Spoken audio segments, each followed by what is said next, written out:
ప్రపంచం చూస్తున్నది. భారత్ భవిష్యత్తుకు మార్గం చూపిస్తున్నాడు.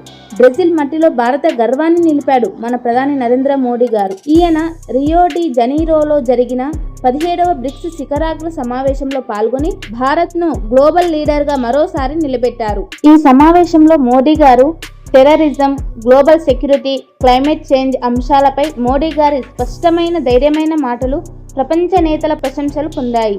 అత్యాధునిక ప్రపంచం సమగ్ర అభివృద్ధికి భారత్ వైఖరి గురించి ఆయన స్పష్టం చేశారు. ఆ తర్వాత బ్రెజిల్ అధ్యక్షుడు అయిన లూయిస్ ఇనాసియో లూలా దా సిల్వాతో మోడీ గారు ద్వైపాక్షిక సమావేశం నిర్వహించారు. అందులో వాణిజ్యం, వ్యవసాయం, ఆరోగ్యం, డిజిటల్ సెక్యూరిటీ వంటి పలు రంగాల్లో భాగస్వామ్యం పంచాలని నిర్ణయం తీసుకున్నారు. ఆ తర్వాత భారత ప్రధాని నరేంద్ర మోడీకి బ్రెజిల్ అత్యున్నత పౌర పురస్కారమైన grand collar of the national order of the southern cross లభించింది.